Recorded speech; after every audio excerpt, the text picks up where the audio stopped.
அதிகமாக நேசிக்கிற ஆண்டவரே, வார்த்தையின் மூலமாக பத்திரங்களோடு இடைப்பட்ட கிருபை காணி வார்த்தையினால் எங்களை போஷிப்பீராக. வார்த்தைகளால் புது பலனைகளுக்கு நீ கொடுத்து கொண்டிருக்கிற வழியால் நன்றி. உடைய வார்த்தையை நாங்கள் தைரியமாக பேசுகிற வேலை ஞானத்தையும் அளவை நீ கற்றைக் கொண்டிருக்கிறபடினால் நன்றி. இந்த பிரசனந்த ஆலயத்திலே இறங்குவதை நாங்கள் காணக்கூடியதை கிருபை காண ஒவ்வொரு நாளிலே நீ ஆசீர்வதித்துக் கொண்டிருக்கிறோம். ஒவ்வொரு தாயின் தகப்பனையும் ஆசீர்வதிப்பதாக ஆண்டவரே. சோர்விலிருந்து வியாதியிலிருந்து இயேசுவின் நாமத்தினாலே இப்பொழுதே எழுப்பும்படியாய் செய்கிறோம். யார் யார் வியாதியோடு பிரச்சனையோடு ஏக்கத்தோடு ஆண்டவரே கலக்கத்தோடு கண்ணீரோடு இந்த இடத்தில் இருக்கிறார்களோ, இயேசுவினுடைய கண்கள் அவர்களை உன்னிப்பாக காண்கிறபடினால இந்த ஆலயத்தை விட்டு போவதற்கு முன்பதாக அவர்களுக்கு நீ உதவி செய்கிறார்கள். இயேசுவின் நாமத்தினாலே வல்லமை இறங்குவதாக ஆசீர்வாதத்தை அனுப்புவதற்கு அவர்கள் காண்கிறதாக கர்த்தர் உதவி செய்கிறார்கள்.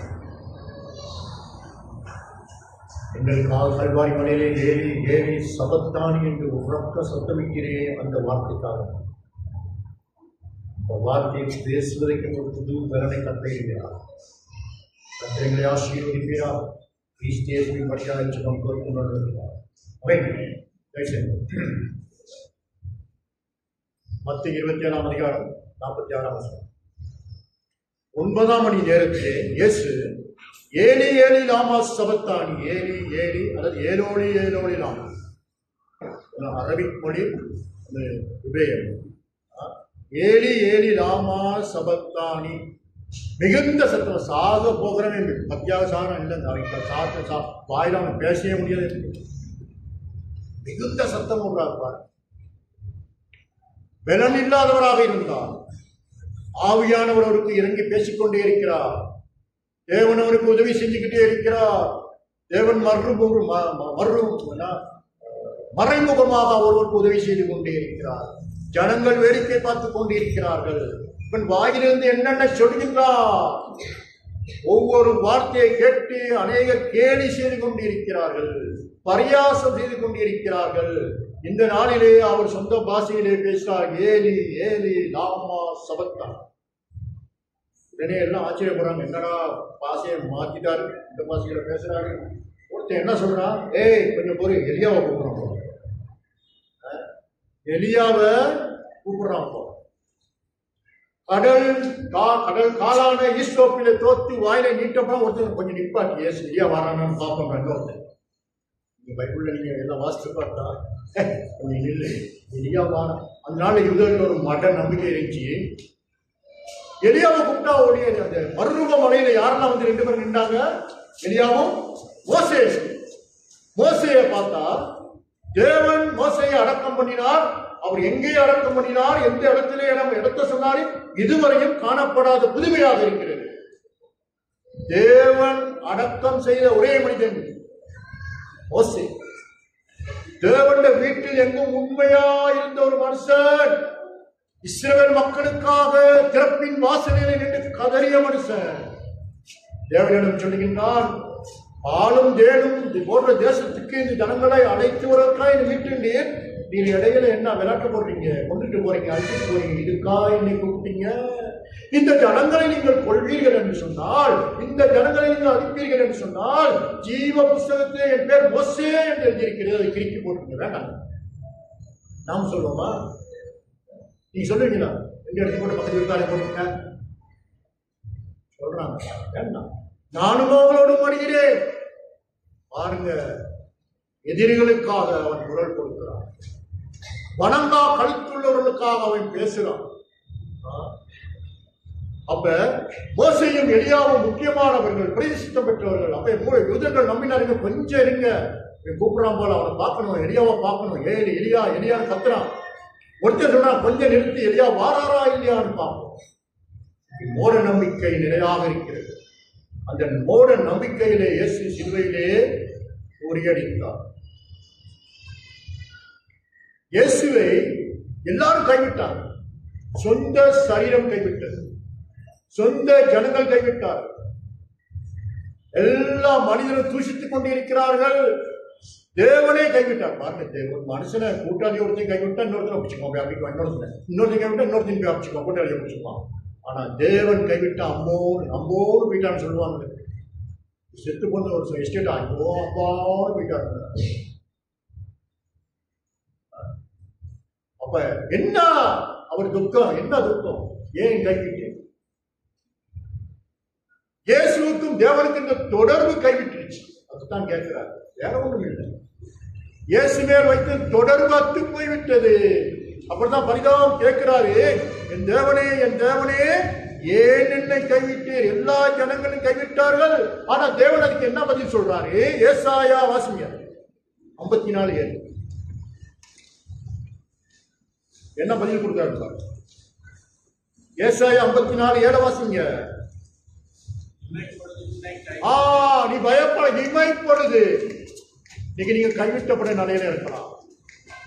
மனுஷனால கைவிடப்பட்டிருக்கலாம், மனுஷால பிள்ளைகளாக கைவிடப்பட்டிருக்கலாம். இமைப்பொழுது பயப்படாதீங்க. சொந்தக்காரங்களும் கதிக்கிற கடன்காரங்க ஒதுக்கி வச்சிருக்கலாம். கைவிடப்பட்ட நிலையில அநேகர் வந்து உட்கார்ந்து இருக்கிறீங்க, எனக்கு தெரியும். இந்த நேரத்திலே ஆண்டவர் உங்களை மாற்றி அமைக்க வல்லவராக இருக்கிறார். சரியா? எல்லாம் அவர் காண்கிறார். நான் ஆதி தோட்டத்திலே நான் சொன்னேன், அறிந்து ஆராய்கிற தேவன் என் தேவன், லேசப்பட்ட அவர் அல்ல.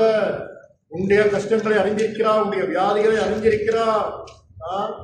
அவர் எல்லாவற்றையும் அறிந்திருக்கிற தேவனாக இருக்கிறபடினாலே கர்த்தர் இந்த நாளிலே எங்களோடு பேசுகிறார். இமைப்பொழுது உன்னை கைவிட்டேன், ஆனால் உருக்கமான இரக்கம், இரக்கம், மன இரக்கம் என்று ஆண்டவர் சொன்னார். பாருங்க, நீ பயப்படாதே, கைவிட்டப்பட்ட நிலையிலே இருக்கிறார். ஆண்டவர் இரக்கம் உள்ளவர், இறங்கி உன் கடன் தொல்லைகளை முறியடிப்பார். அப்பொழுது இமைப்பொழுது உன்னை கைவிட்டேன், ஆனால் உருக்கமான இரக்கத்தினால் உன்னை சேர்த்து கொண்டேன். எனவே கைவிடப்பட்ட நிலையில இருக்கிறவர்களை ஆண்டவர் இந்த நாளிலே கை தூக்கி எடுத்திருந்தார். கைவிடப்பட்டவர்களை தூக்கி எடுப்பதற்காக அவர் சிலுவையிலே தொங்கிக் கொண்டிருந்தார். கஷ்டப்படுவோர், வேதனையில் இருப்போர், மனம் உடைந்தவர்கள், உள்ளம் உடைந்து நொறுங்கினவர்களை பாதுகாப்பதற்காக அவர் சிலுவையிலே அந்த பரிதாபமாக செய்து கொண்டிருக்கிறார். வாசிங்க ஏசாயா 54, அதே புஸ்தகம் 54:6 வாசிங்க. கொஞ்சம் என்னது? கைவிடப்பட்டு, நல்ல கொஞ்சம் கைவிடப்பட்டு மனம் நொந்தவனா? கைவிடப்பட்டு மனம் நொந்தவர்களாக நீங்க இருக்கலாம். வியாதியினால் நீங்கள் கைவிடப்பட்டிருக்கலாம், வியாதி உங்களை கைவிட்டிருக்கலாம். பிரச்சனை, போராட்டம். வாசிங்க, கைவிடப்பட்ட ஸ்திரியை போலவும் இளம் பிராயத்தில் விவாகம் செய்து தள்ளப்பட்ட இளம் பிராயத்தில் விவாகம் செய்து தள்ளப்பட்ட மனுஷியாக இருக்கலாம். பயப்படாதே, நானும் தேவன் உன்னை ஆசீர்வதிப்பதற்காக இந்த நாளையே உன் பக்கத்திலே நான் அமர்ந்திருக்கிறேன். அல்லேலூயா! தேவன் எல்லாம் அறிந்திருக்கிறாரு. இள வயதிலே நீ கைவிடப்பட்டிருக்கிறாயா? இள வயதிலே உன்னுடைய கணவன் உன்னை விட்டு போய்விட்டாரா? பயப்படாதே சகோதரியே, தேவன் உன்னோடு இருக்கிறார். உனக்காக ரத்தம் சிந்தினார் சிலுவையிலே. அந்த ஒரு துளி ரத்தம் உன்னை நாடிலே ஆசீர்வதித்து கழுவி கொண்டிருக்கிறது என்று நீ விசுவாசித்தால் தேவனுடைய மகிமையை காண்பார். பார்த்தால் மரியாதை வீட்டில் போயிட்டு ஆண்டவர் சொல்றாரு, விசுவாசித்தால் தேவனுடைய மகிமையை காண்பார். அத்தான் நான் சொன்னேன், மனுஷனுக்கு நம்பிக்கை, யானைக்கு தும்பிக்கை. தும்பிக்கை இல்லாவிட்டா அதுக்கு சோழி முடிச்சு ஒண்ணு செய்ய எல்லாம் அதில் தான் மிச்சி காமிக்கிறார் அவர். சின்ன பிள்ளைங்க யானை கூட செஞ்சு காமிங்க, யானை தும்பிக்கை தான் தூக்கி காமிங்க. விசுவாசம் இல்லாத சந்ததியே நான் எவ்வளவு தூரம் முன்னோடு மாரடிப்பேன். சீசர்களை பார்த்து சொன்னார், சீசர்களுக்கே விசுவாசம் இல்லாமல் போயிட்டு நாம ஏமாத்துறாங்க. அப்ப ஆண்டவர் சொல்றாரு, ஆபிரகாம் வாழ்க்கையில எல்லா ஆண்டவர் தேவன் கைவிட்டார். ஆபிரகாம் என்னது? அவனோட மகன் விஷயத்துல கைவிட்டார். இஸ்ஸாக் பிள்ளை இல்லாது இருந்தது, அவன் பிள்ளை கேட்கல. ஆதியாகமம் 12ஆம் அதிகாரத்துல சூரியனை போல ஆசீர்வதிப்பேன், உன்னை ஆசீர்வதிப்பேன், சபைக்கிற ஆசீர்வதிப்பேன், உன்னை ஆசீர்வதிப்பேன், உன்னை பெரிய ஜாதியாக. நம்மலாம் என்ன ஜாதிங்க? நாடார் ஜாதியா, பெரிய ஜாதிங்க. அல்லேலூயா! இங்க ஜாதியை சொல்ல மாட்டான். நீங்க அந்த காலத்துல ஸ்டேட் அம்மாமா இருந்தாங்க, புருஷன் பேரை கேட்டாங்க, அவரு பேர் சொல்லுது. இந்த காலத்துல அவர் 10 பண்ணாதீங்க, அந்த காலத்துல சொல்லணும், அவர் பேர் 10 பண்ணாதீங்க. அந்த காலத்து புருஷனுடைய பேரை சொல்லாதீங்க. நான் எப்படிங்க ஒரு பேரை சொல்றது? எப்படி மனுஷி மாதிரி இருந்திருக்கான். இந்த காலத்துல இங்கேவா அங்கே நம்ம கல்யாணம் கட்டினா முஸ்லிம் தெரியும் சொல்லத்தான் நினைக்கிறேன். 6 மாசம் போட்டு அங்கன்னு சொல்லணும். என்ன அடி சவுண்ட் விட்டுறா? டே என்ன சவுண்ட் விட்டுறா? சவுண்ட் விட்டுற அவர் ஒரு மனுஷன் எங்களுக்கு சொன்னா, ஐயோ ஏப்பா பிஞ்சு பிஞ்சு வர, ஐயோ அந்த மனுஷிக்கு அடிப்படை எல்லாத்துக்குமே அந்த மனுஷிக்கு படியான்னு கேட்டா ஆதரி இவன் மேனேஜர் என்ன சொன்னா உட்கார சொன்னா உட்காரான் என்ன நான் சொல்றது வந்து செய்யாது. எனவே இந்த நாளிலே நாங்கள் கண்ணோக்கி பார்க்க வேண்டும். நாங்கள் எந்த சூழ்நிலையில் இருக்கிறது, சுபாவம் எப்படிப்பட்டிருக்கிறது. அப்ப இங்க பார்க்கிறோம், நரை வயதா, அந்த வயதா, இந்த வயதா, கைவிடு கலைப்பட்ட நிலையில் இருக்கிறாயா? யாரும் உங்களை கைவிட்டாங்களா? வியாதி உன்னை விட்டு விட்டதா? நீ பயப்படுறாயா? நான் கண்ணை மூடிவிடுவேன். இல்லை, நீ மூட மாட்டாய். நீ தேவனை விசுவாசிக்கும் போது உன்னுடைய காரியங்களே பெரிய காரியங்களை கர்த்தர் செய்ய போகிறார். சங்கீதம் 9:10 அருமையான வசனம் ஒன்று தியானிக்கிறேன். சங்கீதம் 9:10 வாசிங்க. சங்கீதம் டக்குனு பிரட்டி வைக்க நட்டு வரையில போய் திருப்பி டப்பு சங்கீதம் 9:10.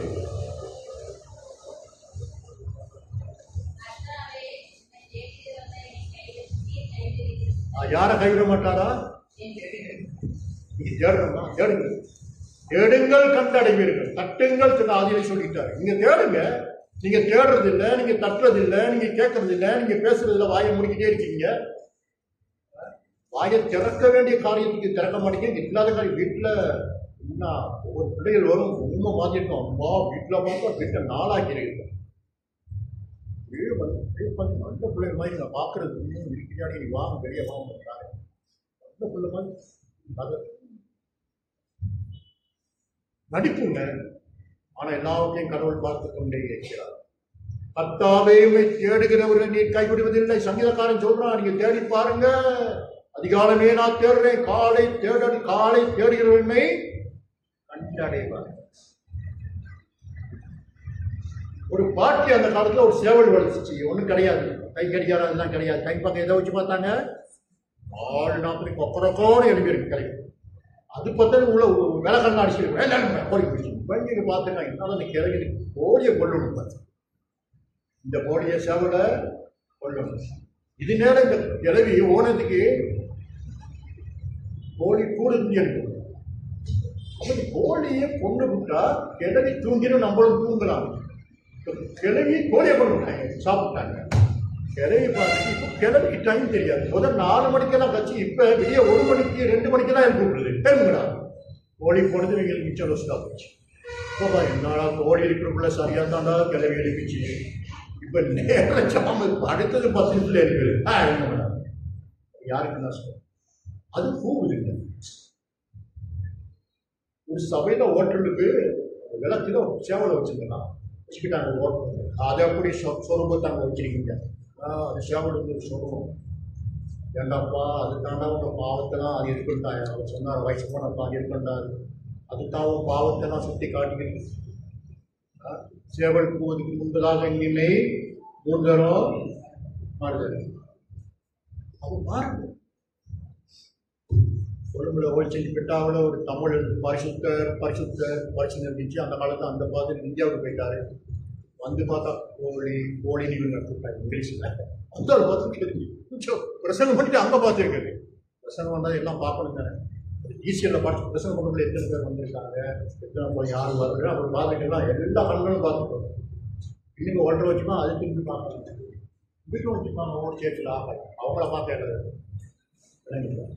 அப்படியே எல்லாத்தையும் பார்த்து சொல்றேன். எல்லாத்துக்கும் தெரியணும் ஒரு பாதுகாப்பு. அப்பதான் கேட்கலாம், நீயா வரல. அந்த கண்கள் எல்லாவற்றையும் காண வேண்டும். அது சேமன் கிளாஸ்ல ஒரு இது இருப்பான், எல்லாத்தையும் இந்த காலத்துல வந்தா என்ன போனா என்ன, ஜீசுலா வாங்குறா, வாங்கத்தான் பார்ப்பாங்க, கொடுக்க மாட்டாங்க. யாரெல்லாம் ஆண்டவரை காலையிலே எழுப்பி தேடுறாங்களோ அவங்களோட தேவன் இருக்கிறார். அதிகாலையிலே எழுப்பி தேடுங்க, ஆண்டவரேன்னு சொல்லுங்க, ஜெபம் பண்ணுங்க. அந்த கத்துடைய ஜெபத்தை செய்ய சொல்லுங்க. கிட்டிக்குள்ள போல சொல்லி கொடுக்குறாரு. அது போதுங்க. காலையிலேயே சொல்லிட்டு போறீங்க, மகள் சொல்லுங்க, இரவு சொல்லுங்க, தேவையில்லாத போட்டு அலம்பாதீங்க. அப்படி அலம்புனா அலம்புறவருடைய கத்தத்தை கேட்க மாட்டாரு. அப்ப நாங்க ஈசாக்க பார்க்கிறோம். ஈசாக்க கொல்ல சொல்லிட்டார்.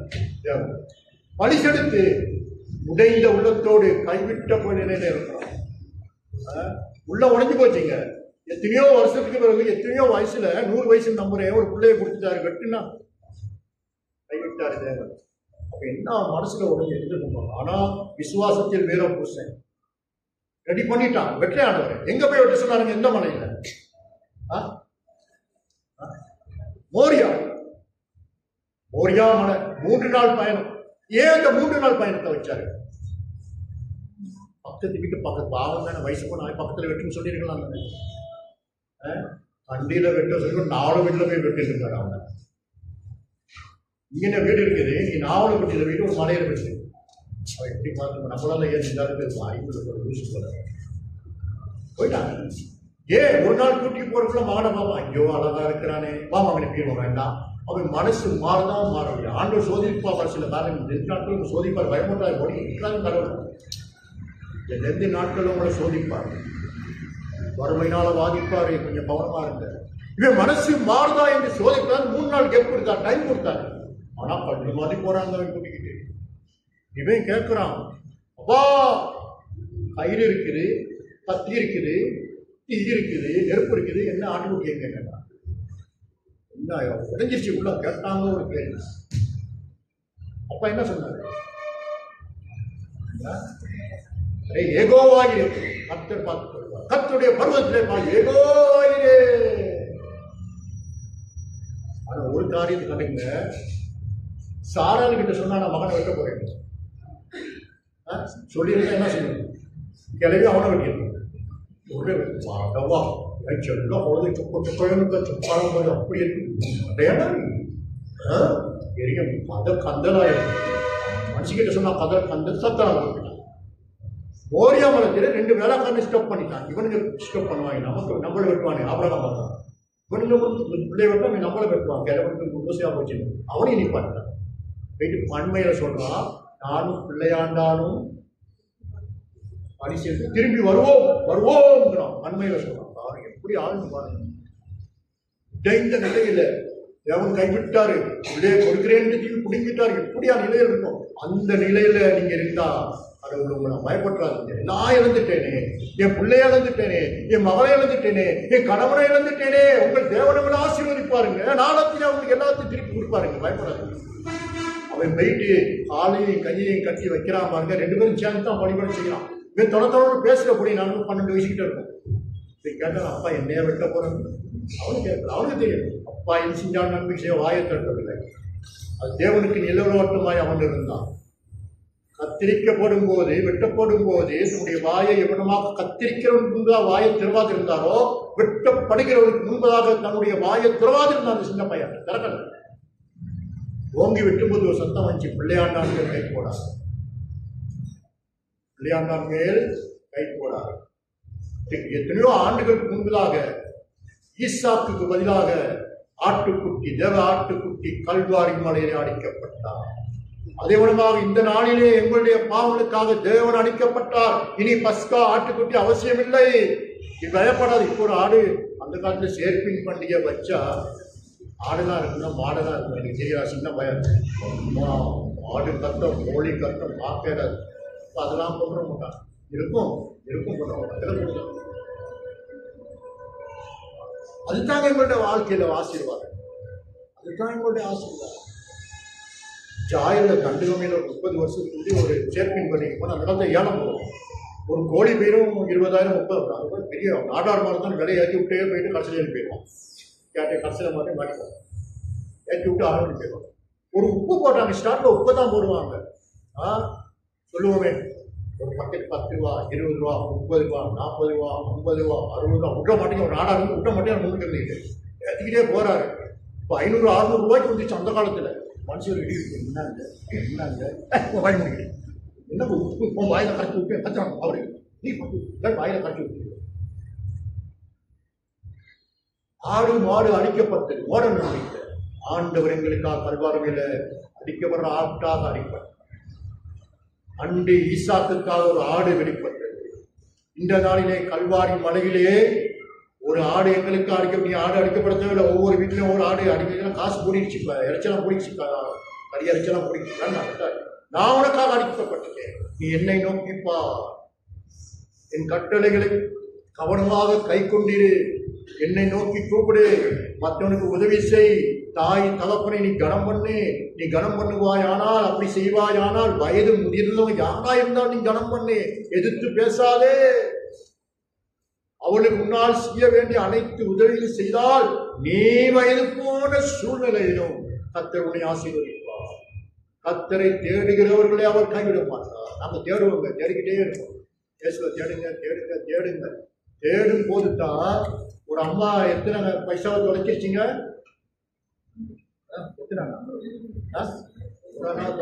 சும்மா இருந்துச்சா? முதலாவது என்ன தேடிச்சிங்க? அதை தேடி பார்க்கறதுக்கு கும்பு கடையில் அடிச்சு அது தேடி. இன்னைக்கு ஒரு 10 ரூபா, 10 ரூபா ரோட்ல கிடைக்கும், அதை எடுக்க மாட்டாங்க. அதுக்கு வந்து கண்ணாம போயிடுவாங்க. எடுத்தா வெட்கம். சீரஞ்சி கிடக்கும் 10 ரூபா 20 ரூபா எடுக்க மாட்டாங்க. ஒரு தங்கம் கிடைக்கிறது பாப்பா எப்படி காரணம் அவங்க ஆளுங்களுக்கு தெரியும். தங்கம் ஒழிச்சா விட மாட்டான், தட்டில் 2 ஆக்கிடுவான், வெட்டி மெச்சைக்கெல்லாம் வெட்டி தெரியுமா தேடுறான். கண்டுபிடிச்சா அந்த அம்மா அவ்வளோ பெரிய சந்தோஷம். ஐயோ இத்தனை பவுன் நகையை வந்து பாருங்க, கண்டு ஆட்டை தொலைச்சிட்டான் ஒரு மனுஷன். தேடுறான் உள்ளத்தின் ஆழத்தில் தேடுறான், ரொம்ப முகலமாக தேடுறான், காடு மேல அதை கண்டுபிடிச்சான், தோளில் போட்டு வீட்டில எல்லாம் போய் சொல்றான், கண்டுபிடிச்சேன். எவ்வளோ சந்தோஷம். அதே மாதிரி நீங்க அந்த சந்தோஷத்தை அவரை நீங்க தேடுங்க. உலகம் நீங்க தேடாம இருக்கலாம், வீட்டில் ஜெபம் பண்ணாம இருக்கலாம், மற்றவர்களுக்கு நீங்க உதவி செய்யாம இருக்கலாம். உதவி செய்வதற்காகவே எங்களை வைத்திருக்கிறார். ஒரு கிராமத்திலே ஒரு பணக்காரனை ஒரு கிராமத்தில் வைப்பதற்கு காரணம், ஏழையின் சிரிப்பில் என் ஆண்டவனை காண்கிறேன் என்று ஒருவர் சொல்கிறார். இன்னைக்கு ஒருத்தன் கிடக்குறான், 2 மாசமா சாப்பிட்டுக்காம ஒரு பார்சலை வாங்கி கொடுங்க, எப்படி சிரிப்பான், அவன் சிரிப்ப பாருங்க. அந்த சிரிப்பில் நான் இயேசுவை காண்கிறேன் என்று அவர் சொல்வார். எனவே இந்த நாட்களிலே தாயா இருக்கலாம், தவறா இருக்கலாம், யாரா இருக்கலாம், அவர்களுக்கு நாங்கள் உதவி செய்யும் போது, அவர்கள் நாங்கள் உறுதுணையாக இருக்கும் போது கர்த்தர் எங்களுக்கு உதவி செய்ய வல்லவராக இந்த மத்தியிலே கடந்து வந்து கொண்டிருக்கிறார். ஆமென்.